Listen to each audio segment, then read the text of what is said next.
إلى كافة الناس بشيرا ونذيرا وداعيا إلى الله بإذنه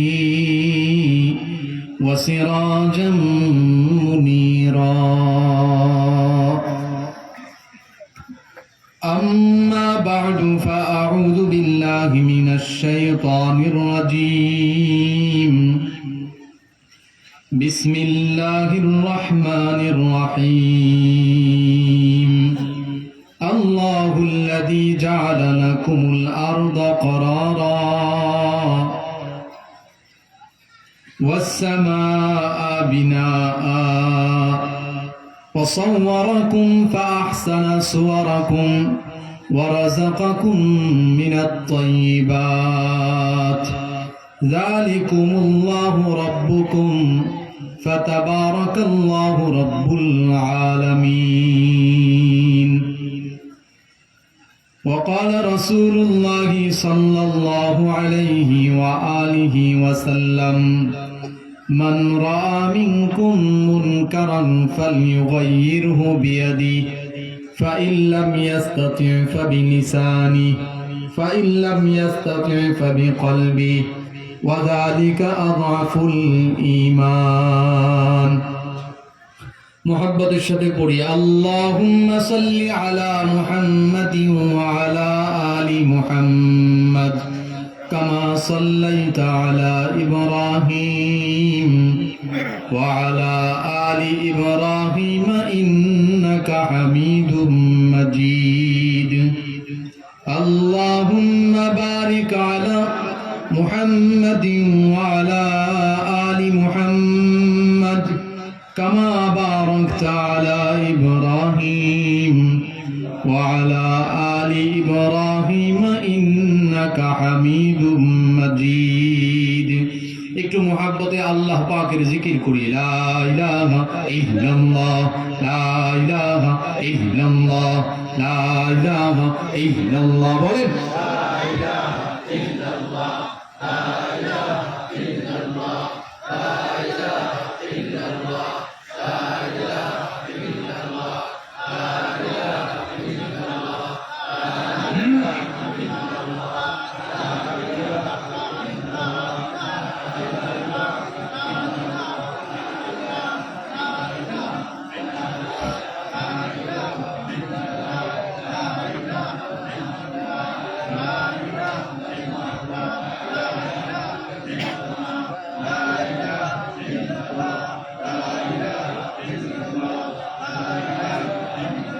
তুমি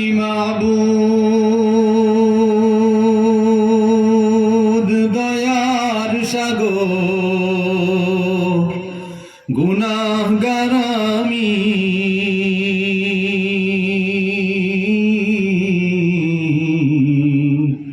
তোমারি দরবারেতে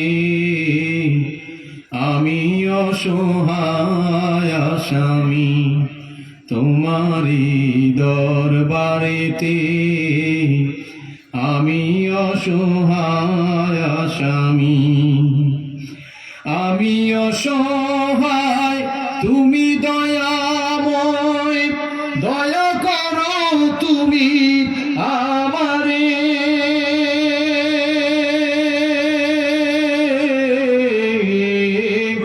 আমি অসহায় তুমি দয়াময় দয়া করো তুমি আমারে তুমি যদি মানিয়া নাও প্রভু তুমি যদি মানিয়া নাও প্রভু সে পাওয়া যে মোর সবচেয়ে দামি তোমারি দরবারেতে আমি অসহায় আসামি তোমারি দরবারেতে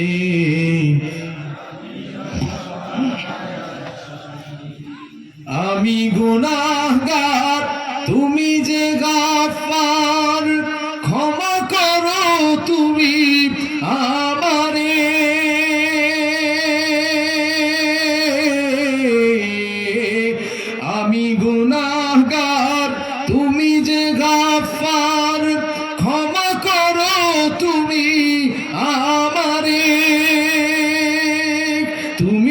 যদি ক্ষমা নাহি করো, তুমি যদি ক্ষমা নাহি করো, আমি হব চির জাহান্নামী। তোমারি দরবারেতে আমি অসহায় আসামি, তোমারি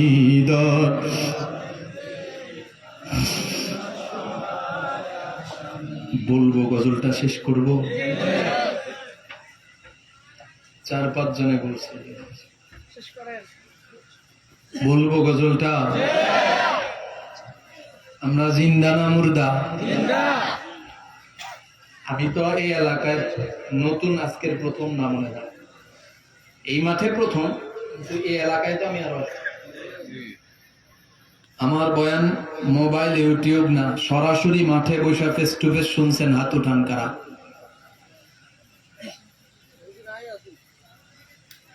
মাশাআল্লাহ। তার মানে আমি এখানের পুরাতন। আমার গজল বের হয় না 2 কারণে, এটা তো সবার জানা কথা। কয় কারণে? 1 নাম্বার, মাঠে যদি মরা মানুষ থাকে। সাউন্ড ঠিক আছে? বাইরের ভলিউম বাড়ানো একটু, বাইরে অল্প ভলিউম,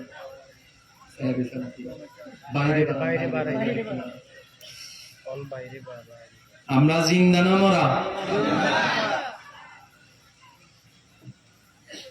নবীজি আলাইহিস সালাতু ওয়াস সালাম বলছেন, যার জবানে কলবে আল্লাহ পাকের জিকির নাই ওইটা মরা।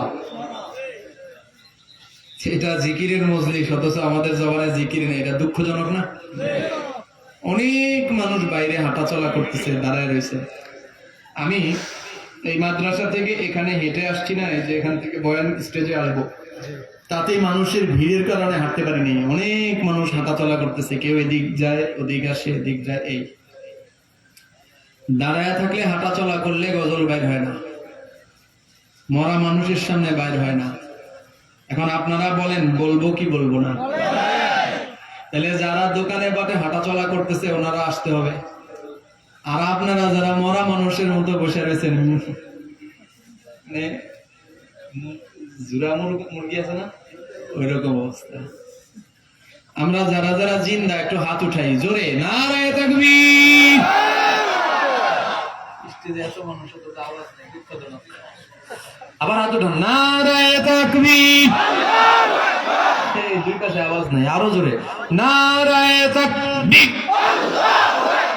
কোরআন সুন্নাহর আলো, আজকের মাহফিল, নারায়ে তাকবীর। বাহ, মাশাআল্লাহ, আলহামদুলিল্লাহ। প্রতিটা সেকেন্ড গুইনা গুইনা কথা বলতে হবে, সময় এত শর্ট, সেকেন্ড গুইনা কথা বলতে হবে ইনশাআল্লাহ। সুতরাং আপনারা যদি একটু মনোযোগী হয়ে বসেন তাহলে ভালো হয়। এদিক সেদিক মোবাইলগুলো সাইলেন্ট করে, এদিক সেদিক বাদ দিয়া আমার দিকে একটু তাকান, কয়েক সেকেন্ড একটু জয়মা জিকির করেন জোরে, লা ইলাহা ইল্লাল্লাহ, লা ইলাহা ইল্লাল্লাহ, লা ইলাহা ইল্লাল্লাহ। বলেন, লা ইলাহা ইল্লাল্লাহ, লা ইলাহা ইল্লাল্লাহ, লা ইলাহা ইল্লাল্লাহ, লা ইলাহা ইল্লাল্লাহ, লা ইলাহা ইল্লাল্লাহ, লা ইলাহা ইল্লাল্লাহ মুহাম্মাদুর রাসূলুল্লাহ সাল্লাল্লাহু আলাইহি ওয়া আলিহি ওয়া সাল্লাম। আলহামদুলিল্লাহ। মুন্সিগঞ্জ মারকাজুত তাকওয়া ইসলামিয়া মাদ্রাসার আয়োজনে বাজার ব্যবসায়ী ও এলাকাবাসীর সার্বিক সহযোগিতায় আয়োজিত 3 দিনব্যাপী কমলনগরের ঐতিহাসিক ইসলাহি ইজতিমায় দ্বিতীয় দিন উপস্থিত হযরত উলামায়ে কেরাম, বিশেষ করে আমার পরে প্রধান মেহমান হিসেবে আজকে কিছুক্ষণের মধ্যে স্টেজে উপস্থিত হবেন এবং গুরুত্বপূর্ণ বয়ান ও নসিহা পেশ করবেন আমাদের সকলের সেরে তাজ উস্তাজুল আসাতিজা শ্রদ্ধাভাজন ব্যক্তিত্ব আল্লামা ফরিদ উদ্দিন আল মুবারক হাফিজাহুল্লাহ, কেন্দ্রীয় সহসভাপতি জাতীয় উলামা মাশায়েখ আইম্মা পরিষদ, ঢাকা। বয়ান পেশ করেছেন আপনাদের অত্র অঞ্চলের অত্র এলাকার কৃতি সন্তান বিশিষ্ট আলেমী দ্বীন, পরিচিত মুখ মাওলানা মুফতি আমানুদ্দিন নুরুদ্দিন আমানতপুরি হাফিজাহুল্লাহ। আগামীকাল আখেরি অধিবেশনে উপস্থিত হবেন উপমহাদেশের প্রখ্যাত আলেমী দ্বীন যুগের ধর্মীয় আধ্যাত্মিক রাহবার আমিরুল মুজাহিদিন হযরত পীর সাহেব হুজুর চরমনায় হাফিজাহুল্লাহ।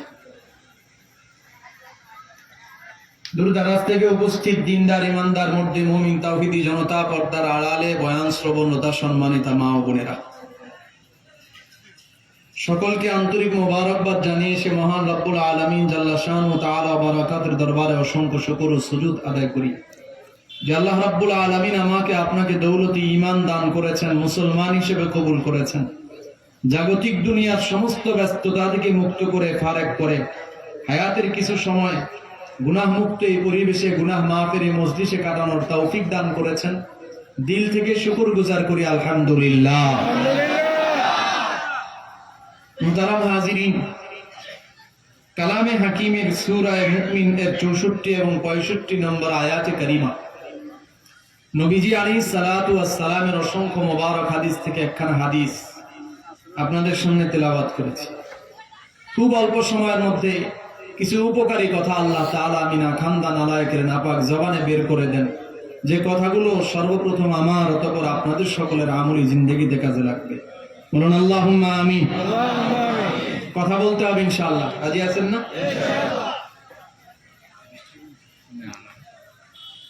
খেয়াল করেন, পৃথিবীতে আল্লাহ রাব্বুল আলামিন, আমরা যারা মানুষ, সব মাখলুকের মধ্য থেকে আল্লাহ পাক আমাদেরকে পছন্দ করেন বেশি। আর পছন্দের জিনিস, পছন্দের ব্যক্তি, পছন্দের লোক, ভালোবাসার মানুষ যদি অপরাধ করে টুকটাক, তাইলে কলিজার মধ্যে লাগে বেশি। তোমারে আমি এত ভালোবাসি, এত পছন্দ করি, তুমি আমার কথা শুনবা না, আমার কথার বিপরীত চলো।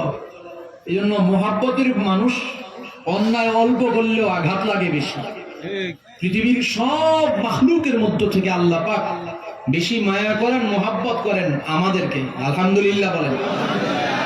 আসে আমরাই যখন একটু অপরাধ করি, নফস এবং শয়তানের খায়েশাত পূরণার্থে অন্যায় করি, তখন আল্লাহ পাকের কুদরতি অন্তরে কষ্ট লাগে। এই জন্য আল্লাহ পাক আমাদেরকে সতর্ক করেন, বারবার সতর্ক করেন, তুমি যেই রাস্তায় চলো, নফস শয়তানের রাস্তা, এটা তো জাহান্নামের রাস্তা। তো আমার মোহাব্বতের গোলাম জাহান্নামী হবে, এটা আমি চাই না। আল্লাহ পাকের কুদরতি অন্তরে এটা এমন না যে বান্দা জাহান্নামী হোক আল্লাহ পাক এতে খুশি, এটা না, বরং আল্লাহ পাক বান্দাকে ক্ষমা করে জান্নাত দিতে পারলে খুশি। বলার মাকসাদ হইল, এই যে আমরা মানুষ আল্লাহ পাকের সাথে ওয়াদাবদ্ধ হয়েছি, চুক্তিবদ্ধ হয়েছি, আল্লাহ পাক আমাদের রব, আপনি আমাদের সব, আপনার কথা, আপনার হুকুম, আপনার এগুলো সব নির্দেশ মেনেই আমরা জমিনে জীবন যাপন করব। কিন্তু পৃথিবীতে আসার পরে আমাদের বর্তমান অবস্থাটা কি?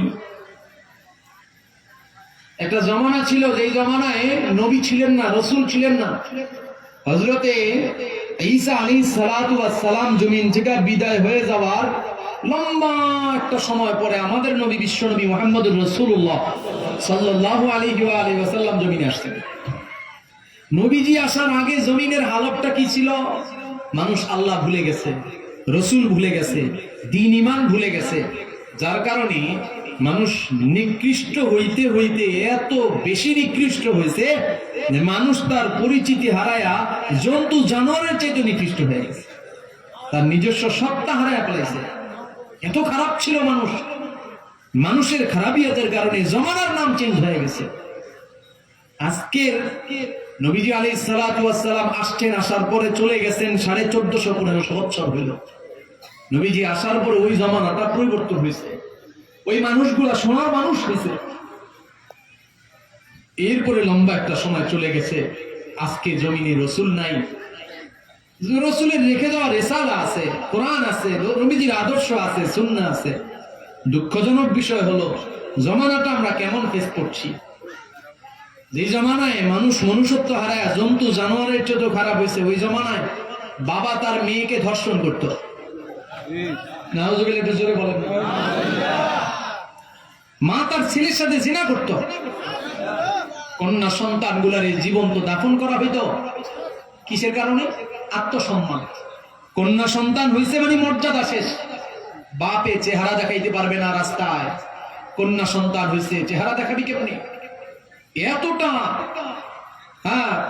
কন্যা সন্তানকে এতটা অপায় অলক্ষণে মনে করা হতো। নাউজুবিল্লাহ। 1400 বা 1500 বছর পর নবীজি চলে যাওয়া, আজকের এই জামানায় পৃথিবীর চিত্রবাদ।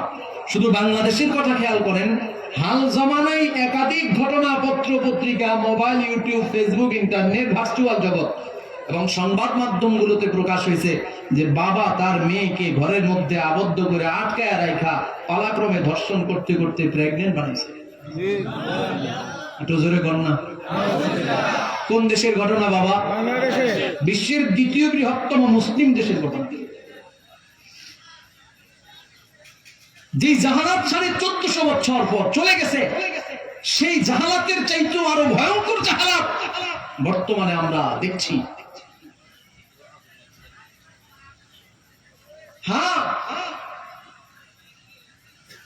প্রতিষ্ঠিত সংবাদ মাধ্যমের বরাতে এমন সংবাদও আছে যে ছেলের বয়স প্রায় 28 বছর 30 বছর হয়ে যাচ্ছে, ছেলেকে বিয়ে করাতে পারছে না। কেন? ছেলে তার মায়ের সাথে জেনা করে।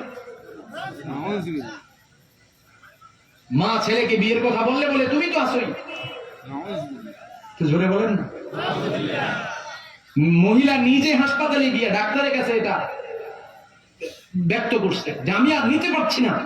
প্রথম আমার সম্মতিতে হয়েছে, কিন্তু এখন আর আমি নিতে পারতেছি না, আমি তো পাগল হয়ে যাচ্ছি। এই ছেলের বাবা বিদেশ থাকে, মিডল ইস্টের কোথাও থাকে, লম্বা সময় দেশে আসে না, অনেক বছর পর পর একবার আসে, 2-4 মাস থেকে আবার চলে যায়। এই সময় তার ছেলে আর মায়ের সাথে নিজ হাতে মাকে খুন করছে সন্তান, নিজ হাতে বাবাকে খুন করছে সন্তান, নিজ স্বামী তার স্ত্রী তার সন্তানকে একসাথে খুন করে নিজে আবার ফোনের মাধ্যমে স্বীকার করে যে আজকে শেষ করে দিলাম। এইভাবে গত 2 দিন আগের ঘটনা মনে নাই? 5 মার্ডার। এই যে চলছে এই জামানা, আস্তে আস্তে আস্তে আস্তে আমরা কেমন যেন আগায়া যাচ্ছি কিয়ামতের দিকে।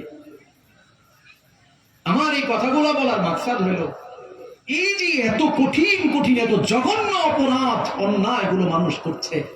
আজকে দেখেন সব থেকে বড় ধরনের অপরাধ, সব থেকে কঠিন ধরনের অপরাধ গুলো করা হয় ধর্ম গ্রন্থ ছুঁয়ে শপথ করার মাধ্যমে। কি কথা বুঝেন নাই? কোরআন শরীফ হাতে নিয়ে বলছে যাহা বলিব সত্য বলিব, সত্য বই মিথ্যা বলিব না। আরেকজনে গীতা, রামায়ণ, আবিধাবি অন্যান্য ধর্মীয় গ্রন্থ যা আছে এগুলো হাতের মধ্যে নিয়ে বলছে যে যাহা বলিব সত্য বলিব, সত্য ছাড়া মিথ্যা বলিব না। অথচ এই কিতাব ধরার মাধ্যমে সে যে শপথটা নিল তার পরবর্তী প্রতিটা পদে পদে শুধু মিথ্যা না, বরং এমন সব অপকর্ম এমন সব অন্যায় সে করে যা এই ধর্মগ্রন্থ ধরে শপথ করার আমি কোনোদিন করে নাই। তা বলেন কেন? মানুষ আল্লাহ থেকে দূরে চলে গেছে, মানুষ দ্বীন থেকে দূরে চলে গেছে, মানুষ ঈমান, ইসলাম, আহকাম, রাসূল, সুন্নাহ এগুলা থেকে দূরে চলে গেছে। আল্লাহর পরিচয় মানুষের মধ্যে না থাকার কারণে, আল্লাহ পাকের বড়ত্ব, মহত্ব, গুরুত্ব এগুলা কলিজার মধ্যে না থাকার কারণে, তাকওয়া না থাকার কারণে মানুষ যখন যা ইচ্ছা তাই করতেছে, তাকে ঠেকায় রাখুন যাইতেছে না।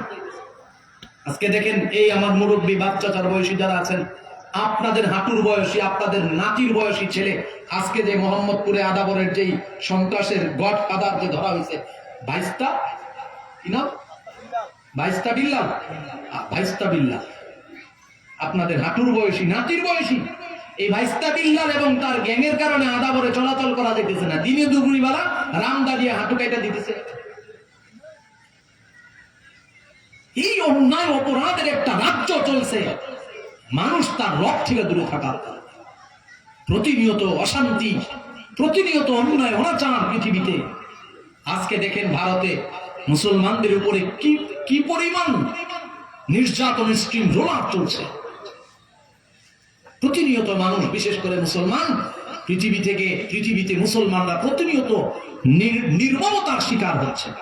বাড়ি ঘর জ্বালায়া দেওয়া হচ্ছে, মসজিদ থেকে ঘাট ধাক্কা দিয়ে বের করে দেওয়া হচ্ছে, কাউকে ধর্ষণ করা হচ্ছে, খুন করা হচ্ছে প্রতিনিয়ত। আমরা আমাদের রব থেকে দূরে। রব কেন?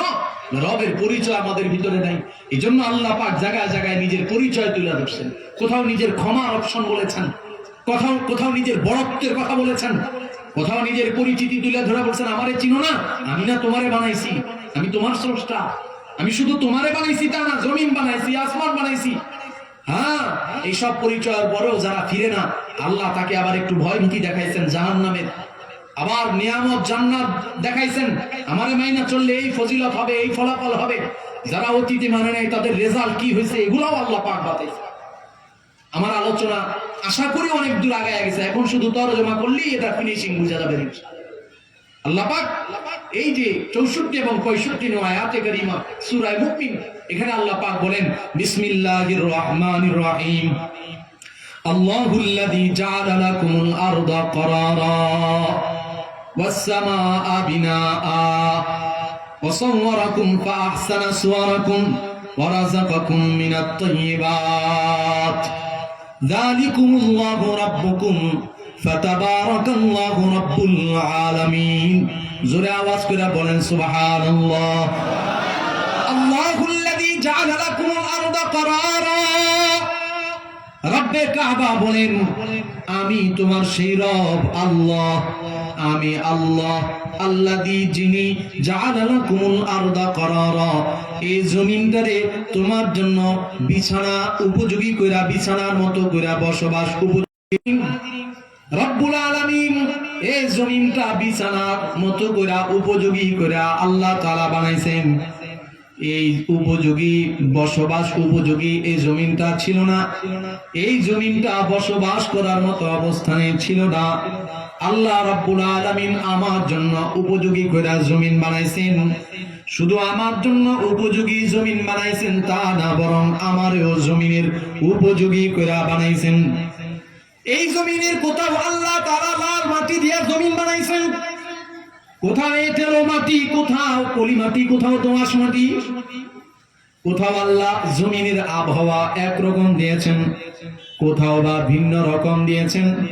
আমার শরীরের সাথে যেই আবহাওয়াটা ম্যাচিং হবে আল্লাহ আমারে ওই জায়গায় পাঠাইছেন। উত্তরবঙ্গের আবহাওয়া একরকম, দক্ষিণবঙ্গের আবহাওয়া আরেক রকম, ঢাকার আবহাওয়া আরেক রকম, নোয়াখালী চট্টগ্রামের আবহাওয়া একরকম। মুহতারাম হাজিরিন, আল্লাহ বলেন জমিনে ঘুরো, জমিনে ঘুরা ঘুরা মালিকের পরিচয় তালাশ করো। সিরু ফিল আরদ আল্লাযী খলাকাস, আল্লাযী খলাকাস, কি বলে আল্লাহ দার, ইন্না ফি খালকিস সামাওয়াতি ওয়াল আরদ ওয়া ইখতিলাফিল লাইলি ওয়ান নাহার লাআয়াতিল লিউলিল আলবাব। আসমান আর জমিনের এই মধ্যবর্তী রাত দিন, এগুলার পরিবর্তন কেমনে হয়, এগুলা কে বানাইলো, কেমনে বানাইলো, এগুলা নিয়ে গবেষণা করবা, ফিকির করবা, আর হাঁটতে চলতে জিকির করবা। জিকির আর ফিকিরের সংমিশ্রণে বান্দা মালিকের পরিচয় পাওয়া যায়। মুহতারাম হাজিরিন, আল্লাহ তাআলা জমিনটারে উপযোগী করে বানাইছেন, আর আমারও আল্লাহ তাআলা জমিনের উপযোগী করে বানাইছেন। এবার রব্বে কাবা বলেন, সারা পৃথিবীর জমিন, সারা পৃথিবীর জমিনে ঘুরা ঘুরা যদি আমার পরিচয় না জানো, তাইলে তুমি আসমানের দিকে তাকাও। ওয়াসসামাআ বিনাআ, আমি আল্লাহ তোমার মাথার উপরে গম্বুজ আকৃতি ছাদের মতো কইরা তোমার মাথার উপরে এত সুন্দর আসমান বানাইছি। তোমার মাথার উপরে গম্বুজের মতো ছাদ স্বরূপ আসমান যিনি বানাইছেন তিনি তোমার রব, তিনি তোমার আল্লাহ। খুঁটি বিহীন নীলিম আকাশ তোমার মহিমা করছে প্রকাশ। খুঁটি বিহীন নীলিম আকাশ তোমার মহিমা করছে প্রকাশ। এ ধরাতে বৃষ্টি ঝরায়, এ ধরাতে বৃষ্টি ঝরায় তোমার অসীম করুণায় শুকরিয়া জানাই তোমায়, শুকরিয়া জানাই আল্লাহ, শুকরিয়া জানাই তোমায়। অসহায় বান্দা মোরা বেঁচে আছি তোমার দয়ায়, অসহায় বান্দা মোরা দু চোখ ভরে স্বপ্ন দিলে, বেঁচে থাকার আশা দিলে, দু চোখ ভরে বলবো। এখনো যে পরিমাণ মানুষ বাজারে হাঁটাচলা করতেছে, ওনারা আসলে মাঠে জায়গা হওয়ার কথা না। দেখি কিছু মানুষ আসে কিনা। এই যে জমা রাখলাম, মজবুত করে জমা রাখছি। খেয়াল করেন মোহতারাম হাজিরিন, কষ্ট হইতেছে আমার, কিন্তু আলোচনার সময় খুব কম।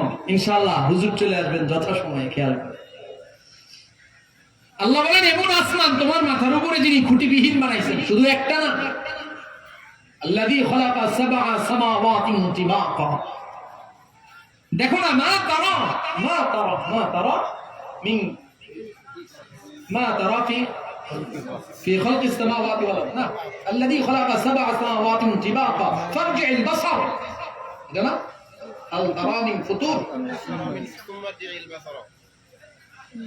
فارجع البصر هل ترى من فطور ثم ارجع البصر كرتين ينقلب اليك البصر خاسئا وهو حسير. হাফেজ না হইলে কি সমস্যা বুঝছেন? হাফেজ না হইলে অনেক সময় তরজমা আসে কিন্তু আয়াত আসে না। الذي خلق 7 سماوات طباقا। হাফেজ দিলে বলেছে 500 কথা কেন? এরপরে আয়াত কি? ما ترى في خلق السماوات والارض فارجع البصر هل ترى من فطور.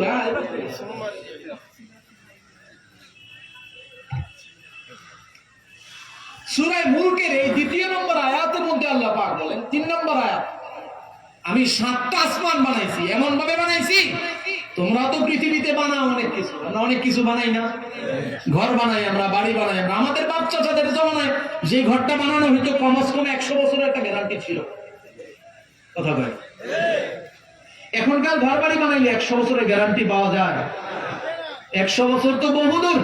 5 বছরের ব্যবধানে আস্তরগুলো আস্তে আস্তে খৈসা খৈসা পড়ে। 2 বছর টিকে না, যে রং করছেন ওই রং 2 বছর টিকে না। আর আমি নিজে ভুক্তভোগী। আর ওইটা যদি সরকারি কোনো কাজ হয়, রাস্তা, তাইলে যদি 3 মাস সুন্দরভাবে টিকে, তাহলে এটা আমার কপাল।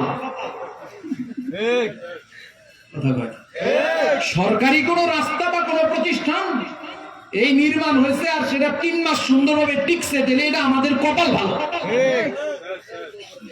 আল্লাহ বলেন আমি এমন ভাবে আসমানটা বানাইছি, যেদিন বানাইছি ওদিন থেকে আজ পর্যন্ত কোনোদিন কোনো কোনাকাঞ্চি থেকে রং একটু পয়সা পড়ে নেই।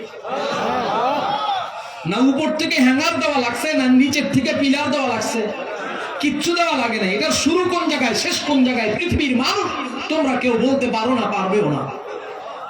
আল্লাহু আকবার বলেন। এই আসমান দেখে তুমি মালিক চিনবে না? শোনো, মুফাসসিরিন হযরতগণ ব্যাখ্যা করেন, আসমান বলতে শুধু আল্লাহ আসমানটা মাথার উপরে বানায় রাখছেন, আর কিছু বানায় নাই। চন্দ্রের জগৎ বানাইছেন, সূর্যের জগৎ বানাইছেন, তারকারাজির জগৎ বানাইছেন। হ্যাঁ, এক একটা তারকা কেউ কেউ বলছেন যে পৃথিবী থেকে 12 গুণ বড়। আল্লাহু আকবার। আর এইরকম তারকার মধ্যে আবার এরকম গ্যালাক্সি আছে। এক এক গ্যালাক্সির মধ্যে কত শত কোটি কোটি তারকা, পৃথিবীর বিজ্ঞান আজ পর্যন্ত হিসাব করে বের করতে পারেনি। সব আল্লাহ পাক বানায় রাখছেন। আল্লাহ বলেন এগুলো আমি বানাইছি, এগুলোর দিকে তাকায় তাকায় আমারে চিনবি। এই যে আসমান আর জমিন, এগুলো আমারে তালাশ করতে বললাম, এরপরেও যদি আমারে না চিনিস, তাহলে এত দূর যাওয়ার দরকার নাই। তুমি তোমার 3.5 হাত বডির মধ্যে তাকাও, ওয়াসাব্বারাকুম ফাআহসানা সুওয়ারাকুম, তোমার 3.5 হাত বডিটার মধ্যে তাকাও, দেখো আমি রব তোমারে কত চমৎকার করে আকৃতি দান করছি। কত চমৎকার করে আকৃতি দান করছেন, যে আকৃতি বানায় 4টা কসম করছেন রব। والتين والزيتون وطور سينين وهذا البلد الامين, 4টা কসম করে বলছেন আমি এত সুন্দর করে বানাইছি। লাকাদ খালাকনাল ইনসান ফি আহসানি তাকওয়িম। সুবহানাল্লাহ বলেন। এত চমৎকার করে আল্লাহ বানাইছে। আচ্ছা ঠিক আছে, আমার এই 3.5 হাত বডিতে তাকায় আপনারে কেমনে চিন্তাও? মুফাসসিরিন হযরতরা বলেন আল্লাহ পাক তোমার গোড়ার দিকে ইঙ্গিত করছেন, তোমাকে আল্লাহ কিভাবে বানাইছেন এর দিকে খেয়াল করো। হাল আতা আলাল ইনসানি হিনুম মিনাদ দাহর লাম ইয়াকুন শাইআম মাযকুরা ওয়ালাকাদ খালাকনাল ইনসানা মিন সুলালাতিন মিন তিন। জায়গায় জায়গায় আল্লাহ তাআলা বলেছেন আমি এমন একটা জায়গা থেকে, এমন একটা বস্তু থেকে, এমন একটা ধাতু থেকে তোমায় বানাইছি যে জিনিসটা নাপাক, যে জিনিসটা স্মরণীয় বিষয় না, আলোচনার বিষয় না, ওই জিনিসটার আলোচনা আসলেও মানুষ লজ্জা পেয়ে যায়। এমন একটা জিনিস, এমন একটা ফোঁটা, নুতফার ফোঁটা থেকে মানুষ তোমারে আমারে বানানো হয়েছে। রব্বে কাবা বলেন এই যে লাকাদ খালাকনাল ইনসান মিন সুলালাতিন মিন তিন, মাটি আর মাটির সারাংশ, লম্বা আলোচনা আমি এদিকে যাব না। আল্লাহ পাক যে নুতফার ফোঁটাটা থেকে বানাইছেন, ওই নুতফার ফোঁটাটাকে আল্লাহ তাআলা আতুম্মা জাআলনাহু নুতফাতান ফি করারিম মাকিন, চমৎকার একটা একেবারে নিরাপত্তা বেষ্টিত একটা চমৎকার জায়গার মধ্যে আল্লাহ পাক এই ফোঁটাটাকে সংরক্ষণ করেছেন। জোরে বলেন সুবহানাল্লাহ। যেই জায়গায় আল্লাহ পাক সংরক্ষণ করেছেন ওইটা একটা নিরাপদ জায়গা। ওই নিরাপদ জায়গার মধ্য থেকে রব্বুল আলামিন ওই নুতফার ফোঁটাটাকে জমাট রক্ত বানাইছেন, আলাকা, জমাট রক্ত বানাইছেন। জমাট রক্ত থেকে আল্লাহ অস্থি পঞ্জর বানাইছেন, অস্থি পঞ্জর থেকে আল্লাহ হাড্ডি পঞ্জর বানাইছেন। হাড্ডি বানাইয়া দিয়া আল্লাহ বলেন আমি চাইলে জমিনে ডেলিভারি দিয়ে দিবার পারতাম, কিন্তু এটা মানুষ দেখতে সুন্দর দেখায় না, মানুষ ভয় পাবে, এটা সুন্দর হলো না। আল্লাহ বলেন ফাকাসাউনাল ইজামা লাহমা, আমি গোশতের উপর আমি হাড্ডির উপর দিয়া গোশতের আচ্ছাদন দিয়া ঢাইকা দিলাম। এবার রব্বে কাবা বলেন এই যে আমি গোশতের আচ্ছাদন দিয়া হাড্ডির উপরে গোশতের আচ্ছাদন লাগায়া দিলাম, হাড্ডির উপরে গোশতের আচ্ছাদন লাগায়া দিলাম। এবার তাকায়া দেখো তুম্মা আনশানাহু খালকান আখর, এবার তাকায়া দেখো কত চমৎকার একটা সৃষ্টি হয়ে গেল। এটার দিকে তাকায়া থাকতেই শুধু মনে চায়, দেখতেই ভালো লাগে। আল্লাহু আকবার, ফাতাবারাকাল্লাহু আহসানুল খালিকিন। রব্বে কাবা বলেন তোমার প্রতিপালক, তোমার স্রষ্টা রব্বে কাবা, তিনি কত চমৎকার স্রষ্টা। আল্লাহু আকবার বলেন। মুহতারাম হাজিরিন, এই যে আল্লাহ পাক বললেন তুমি তোমার দিকে তাকাও, ওয়াসাওয়ারাকুম ফাআহসানা সুওয়ারাকুম, তোমার কত চমৎকার করে বানানো হইল। মুফাসসিরিন হযরতরা বলেন এগুলার দিকে তাকায়া তাকায়া নিজের সৃষ্টির নিজের হিসাবটা মিলানোর জন্য আর মালিকের পরিচয় পাওয়ার জন্য আল্লাহ পাক বলেছেন আল্লাহ আমাকেও বানাইছেন, ডানে বামে সামনে পিছনে অসংখ্য মানুষ বানাইছেন। যেই রব আমারে চোখ দান করেছেন, যেই রব আমারে হাত পা কান নাক দান করেছেন, সেই রব এমন মানুষও বানাইছেন যারে চোখ কান নাক হাত পা কিছুই দেয় নাই। এমন মানুষ আছে না নাই? রব্বে কাবা ওই মানুষগুলা বানাইছেন। আবার আমারও আল্লাহ পাক বানাইছেন, আমার কোনো দরখাস্ত হয়নি। রব্বুল আলামিন দরখাস্ত দিলাম চোখ জায়গা মতো বানাইবেন, দেখতে শুনতে সুন্দর বানাইবেন, আবার চোখের সেন্টারটা কিন্তু জায়গা মতো দিবেন, এমন যেন না হয় একদিকে তাকায় রইলাম আরেকদিকে তাকানো বোঝা যায়, যাকে টেরা বলা হয়, এমন যেন না হয়। জবানটা সুন্দর করে দিবেন, জবান দিয়ে যেন ভালো করে কথা বলবার পারি এমন জবান দিবেন। ব্রেনটা এত মজবুত করে বানাইবেন যেন জমিনে পাগলামির জিন্দেগি যাপন করতে না হয়। হাত পা গুলো এমন ভাবে বানাইবেন যেন ভিক্ষাবৃত্তি করতে না হয়। এমন দরখাস্ত পৃথিবী থেকে আমরা কেউ আল্লাহর কাছে দিয়েছিলাম নাকি? কেউ এমন দরখাস্ত লাগাই নাই। যেই মানুষগুলো অন্ধ বোবা কানা লেংড়া করেছি ওই মানুষগুলো দরখাস্ত লাগায় নাই। রব্বে কাবা বলে আমারে কেমনে চিনবি? তোর দিকে তাকায় তুই কি জানিস না যেই নুতফা ফোঁটাটা থেকে তোমারে বানানো হয়েছে, ওই নুতফা ফোঁটাটা মায়ের গর্ভের মধ্যে সংরক্ষণ করা অবস্থায় পৃথিবীর জমিনে বিজ্ঞানের এমন আবিষ্কৃত কোনো মেশিন নাই যেই মেশিন ফিট কইরা ওই নুতফা ফোঁটার মধ্যে তাকাইলে, নুতফার ফোঁটার মধ্যে মেশিন ফিট করলে ওই নুতফার ফোঁটাতে চোখের কোনো আলামত পাওয়া যাবে এমন কোনো মেশিন পৃথিবীতে আছে নাকি? নুতফার ফোঁটার মধ্যে মেশিন ফিট করলে চোখের কোনো আলামত পাওয়া যায় না, কানের আলামত নাই, হাতের আলামত নাই, জিহ্বা জবানের আলামত নাই। রব্বুল আলামিন বলেন, হ্যাঁ, আলামত বিহীন একটা ফোঁটা নুতফার মধ্যে আমি রব্বুল আলামিন কত চমৎকার কইরা কইরা তোর চোখের ডিজাইনটা করেছি। পৃথিবীর সব মেশিনারি একসাথ করার পরেও যে নুতফা ফোঁটার মধ্যে কানের আলামত পায় নাই, ওই কানের আলামত নাই আলামত বিহীন একটা ফোঁটা নুতফার মধ্যে আমি রব্বুল আলামিন কত চমৎকার কান বানাইলাম। আলামত বিহীন একটা ফোঁটার মধ্যে আমি রব্বুল আলামিন কত সুন্দর বডি স্ট্রাকচার বানাইলাম। হ্যাঁ, এই ফোঁটাটা পরীক্ষা কইরা কেউ বলতে পারবে না এই সন্তানটা কি ছেলে হবে না মেয়ে হবে। আল্লাহ বলেন, আমি রব ইচ্ছা কইরা কাউরে ছেলে দান করি, ইয়াহাবু লিমান ইয়াশাউ ইনাসা ওয়া ইয়াহাবু লিমান ইয়াশাউ যুকুর। আমি আল্লাহ ইচ্ছা কইরা কাউরে ছেলে সন্তান দান করি, কাউরে ইচ্ছা কইরা কন্যা সন্তান দান করি। পৃথিবীর মানুষের কারো হাতে কারো ভিতরে এমন কোনো ক্ষমতা নাই যে ইচ্ছা কইরা ছেলে কিংবা কন্যা সন্তানের বাবা হয়। আল্লাহ বলেন, অথবা আমি কাউরে বন্ধাত্ব দিয়া এখানে কাউরে সন্তানের বাবা মা বানাই না। আফসোস আর পরিতাপের বিষয় হলো, হাল জামানায় প্রযুক্তির উৎকর্ষতার, বিজ্ঞানের উৎকর্ষতার এই যুগে আইসাও আমাদের এই গল্প শুনতে হয়, এমন নিকৃষ্ট কথা শুনতে হয়। হ্যাঁ, যে মা তার সন্তান কন্যা সন্তান প্রসব করার অপরাধে শ্বশুর বাড়ির লোকেরা পিড়ায়া তাড়ায়া দিছে, কেউ আগুন লাগায় দিছে, কেউ তালাক দিয়ে দিছে। এই গল্প এই যুগে এসেও শুনতে হয়। মুহতারাম হাজিরিন, খুব একেবারে শেষের দিকে খেয়াল করে আমি বলি, আমার দিকে তাকায় কেমনে তালাশ করবো? আল্লাহ বলেন, এইভাবে তালাশ করবি। আলামত বিহীন একটা ফোঁটা নুতফার মধ্যে তোরে আমি কেমনে বানাইছি? কেমনে বানাইছেন আল্লাহ? দেখেন আমার দিকে তাকান। 850 কোটি মানুষ পৃথিবীতে, জোরে বলবেন কত? 850 কোটি মানুষের মধ্যে কোথাও কোথাও কখনো কখনো কারো চেহারার কিছুটা মিল পাওয়া যায়, কারো হুবাহু মিল পাওয়া যায়, কারো মাথার পিছন দিয়ে কাটিং এর পিছন থেকে দেখলে ও ওইটা কি শরীফ ভাই না, এরকম বোঝা যায়। কথা বলে বোঝা যায় না? কিন্তু এই 850 কোটি মানুষের এই আঙ্গুলের এই জায়গাটা আল্লাহ একটু ডিজাইন করছেন।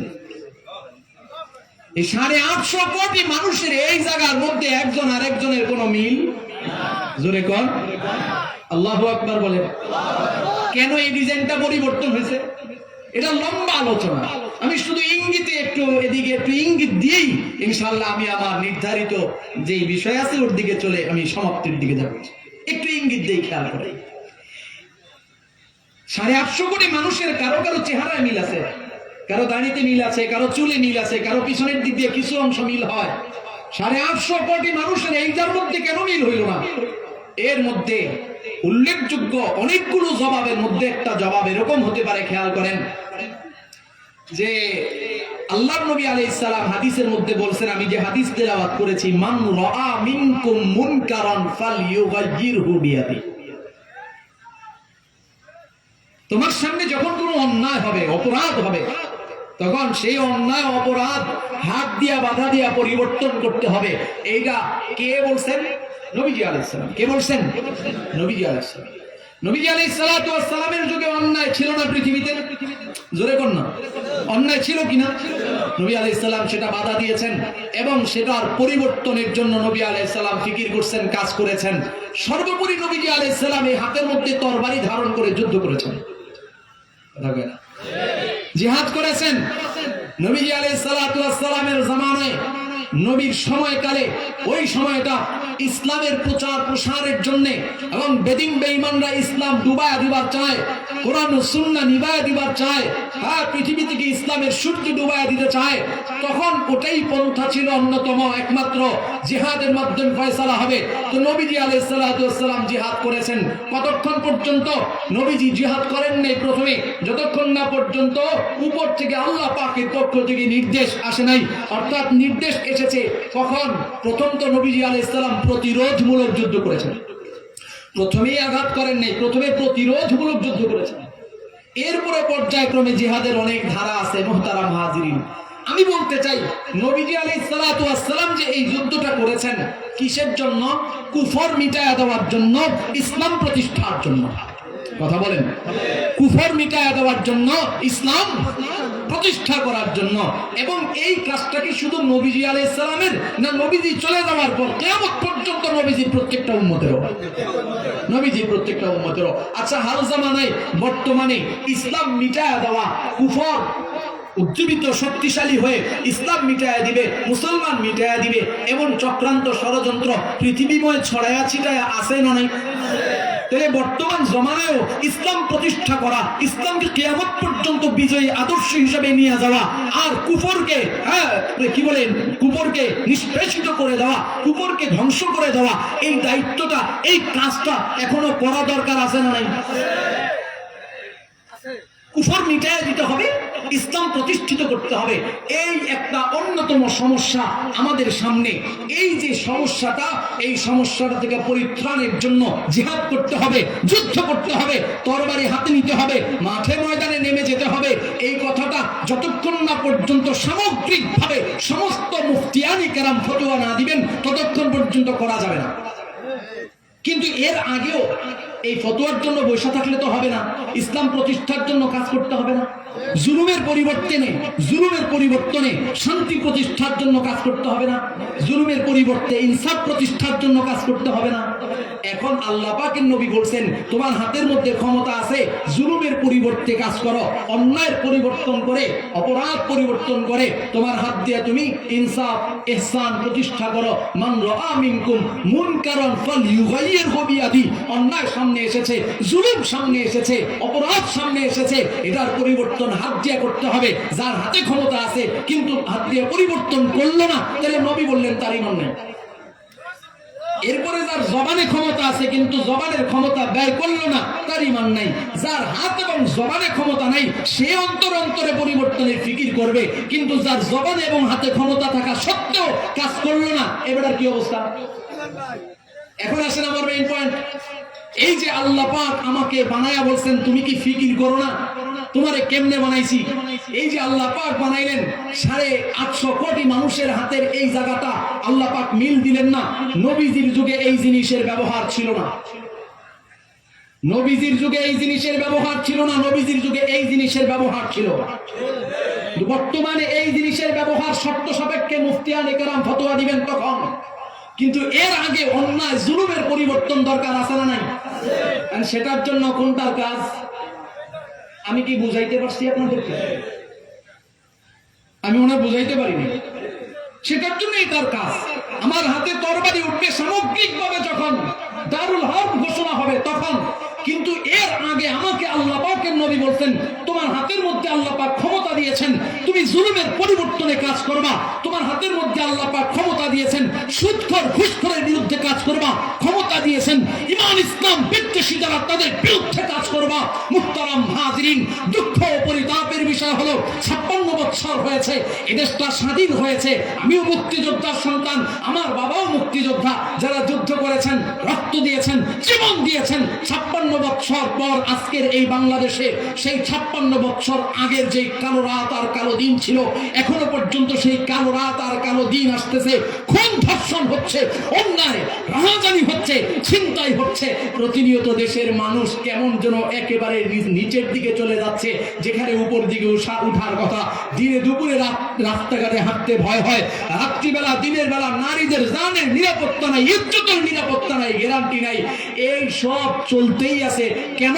বলে আমাদেরকে যে এটা দেওয়া হয়েছিল আমরা এটার যথাযথ ব্যবহার করি নাই।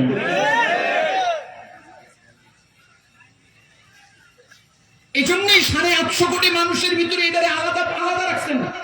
একসাথ করেন না। আর নবীজি বলছেন তুমি এটা দিয়ে পরিবর্তন করো। পরিতাপের বিষয় হলো ওলামায়ে উম্মত পীর মাশায়েখরা হাতে পায়ে ধরে কাঁদতেছেন আর ডাকতেছেন আসো, কিন্তু সামান্য হয়তো 200 টাকা 500 টাকা এগুলার কারণে আমরা ভ্রুক্ষেপ করি না, গালি দেই, মৌলবী তুমি আবার এই লাইনে আসবা কেন, কত রকম গালি গালাজ করি। কিন্তু যুবক তুমি যদি বুঝতাম এদেশের পীর মাশায়েখ ওলামায়ে উম্মত তোমাদের কতটা দরদি, তোমাদের কতটা আপন, যদি তুমি বুঝতাম। এটার ব্যবহার যথাযথ হয়নি, যার কারণে 56 বছর পরেও আজকেও খুন হয়, 56 বছর পরে আজকেও ধর্ষণ হয়, 56 বছর পরে আজকেও সুদ ঘুষ 2 নম্বরে চুরি চামারি ডাকাতি চাঁদাবাজি টেন্ডারবাজি হয়। হ্যাঁ মুহতারাম হাজিরিন, এই জন্য শুধুমাত্র এই জিনিসের পরিবর্তন দেওয়া হবে না, এই জিনিসে যারা বসে তাদের পরিবর্তন দেওয়া হবে না। যতক্ষণ পর্যন্ত নীতি আর আদর্শের পরিবর্তন না হবে ততদিন পর্যন্ত মানুষ জুলুমের অবসান হবে না, অন্যায়ের অবসান হবে না, মানুষ আমার আপনার কপালে শান্তি কোনোদিন আসবে না। মুহতারাম হাজিরিন, রব্বে কাবা বলেন ওয়াসাওয়ারাকুম ফাআহসানা সুওয়ারাকুম, এইভাবে তোমার দিকে তাকা তাকা মালিক তালাশ করবা। কথা একেবারে শেষ। আল্লাহ বলেন আমি তোমার এত চমৎকার করে বানাইছি, হ্যাঁ এই যে চমৎকার করে বানায়া আমার দায়িত্ব শেষ করে দিছি তা না। আল্লাহ বলেন ওয়ারাযাকাকুম মিনাত তাইয়্যিবাত, আমি আল্লাহ উত্তম উৎকৃষ্ট নিয়ামত থেকে, উত্তম উৎকৃষ্ট বস্তু থেকে আল্লাহ পাক রিজিকের ব্যবস্থা করেছে। ভারতের মানুষ গরুর দুধ খায় না, মুদ খায়। কি খায়? মুসলমানরা না, সনাতনী ভাইরা গরুর মুদ খায়, দুধ খায় না। আমরা কি খাই? একটু জোরে বলেন। দুধ খাই, ওরা কি খায়? আল্লাহ পাক বলেন ওয়ারাযাকাকুম মিনাত তাইয়্যিবাত। আশা করি বুঝছেন বিষয়টা। আচ্ছা, এটা ভারতের অনেক দূরের ইতিহাস বললাম, একটু কাছের কথা বলি। আমি আপনাদের এই কমলনগরের গল্প জানি না, আমার চাঁদপুরের গল্প আমি জানি। এমন অসংখ্য মানুষ আছে, বুড়া মানুষ আছে, জোয়ান মানুষ আছে, অসংখ্য মানুষ যারা ইনকাম করে হালাল, রিক্সা চালায়, ভ্যান চালায়, অটো চালায়, গাড়ি চালায়, সিএনজি চালায়, অফিস করে, আদালত করে, ব্যবসা করে, দোকানপাট করে, একেবারে হালাল ইনকাম, আসলেই কোনো হারামের ধারদারি না। কিন্তু যা কিছু ইনকাম করে মাসের ইনকামের অর্ধেক খরচ করে ফেলায় বিড়ি, সিগারেট, ইয়াবা, বাবা, দাদা, গাঁজা। আছে না নেই? আচ্ছা, একটু হইলেও যে ইনকাম করছে হারাম, খাইলো হারাম, এটা মানন যায়। ইনকাম করছে হালাল, খাইলো কি? এই কপাল পড়ার অবস্থাটা কি দেয়? ইনকাম করলো হালাল, খাইলো হারাম। কত বড় কপাল নিয়ে জমিনে জন্মাইছে দেখছেন? এই সবাই হালাল ইনকাম করতে পারে? কপালের দোষে কেউ কেউ হারামের দিকে ধাবিত হয়। হারাম ছাড়া তো কারো কলিজা ভরেই না। বিশেষ করে আমি মায়েদেরকে বলবো, ওই ঘরের মহিলার সুখের দরজা কিয়ামত পর্যন্ত বন্ধ যেই ঘরের মা তার স্বামীর হালাল ইনকামের উপরে সন্তুষ্ট হতে পারে না। মহিলারা তার স্বামীকে হারামের দিকে ধাবিত করতে বাধ্য করে। আশা, বাতাসা, হতাশা, নিরাশা, যত সুদ ভিত্তিক সংগঠন আছে এগুলোর দিকে ধাবিত করে। কথা বলেন, কথা শেষ, খেয়াল করেন। আল্লাহ বলেন আমি তোমার হালাল উত্তম নিয়ামত রিজিক থেকে তোমার রিজিকের ফয়সালা করি। আমি তোমারে বানাইছি, আমি আসমান বানাইছি, আমি জমিন বানাইছি। আমার এই হলো এই পরিচয়, আমি তোরে নিয়ামত খাওয়াই, এই আমার পরিচয়। যালিকুমুল্লাহু রাব্বুকুম ফাতাবারাকাল্লাহু রাব্বুল আলামিন। শুধু তোমার রব আমি না, বরং বরকতময় যত জগৎ আছে সব জগতের রব প্রতিপালক আমি আল্লাহ। মুহতারাম হাজিরিন, এবার আল্লাহ পরিচয় দিয়া বলতেছেন শোনো, আমার এই পরিচয়গুলো আমি এমনি এমনি দিছি তা না, আমি দিছি তোমার সংশোধনের জন্য। আমার পরিচয় পাওয়ার পরেও যদি সংশোধন না হও, ফিরে না আসো, তওবা না করো, তাইলে কি হবে? ওয়াসিকাল্লাযীনা কাফারু ইলা জাহান্নামা যুমারা حتى إذا جاءوها فتحت أبوابها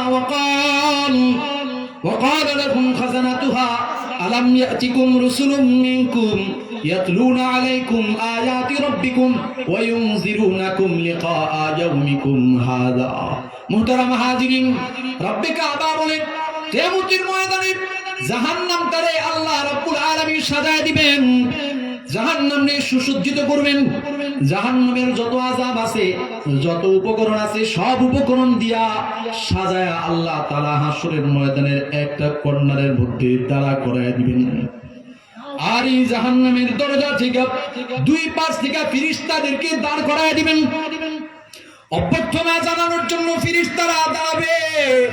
ফেরেশতারা দাঁড়ায় যাবে, জাহান্নামের উপকরণগুলা, আযাবের উপকরণগুলা ফেরেশতাদের হাতের মধ্যে থাকবে। আমার মতো বেনামাজি, বেরোজাদার, বেপর্দা, হারামখোর, সুদখোর, ঘুষখোর, দ্বীন ইমান ইসলাম বিদ্বেষী মুসলমানের ঘরে জন্মানোর পরেও জান্নাত কামাইতে পারি নাই যারা, এমন মানুষগুলার গলার মধ্যে জাহান্নামের ফেরেশতারা একটা মালা পরায়া দিবে, আগুনের একটা ডান্ডা বেই পায়ের মধ্যে লাগাইয়া দিবে, মাজার মধ্যে, কবরের মধ্যে আগুনের শিকল লাগায়া টানতে টানতে জাহান্নামের দরজা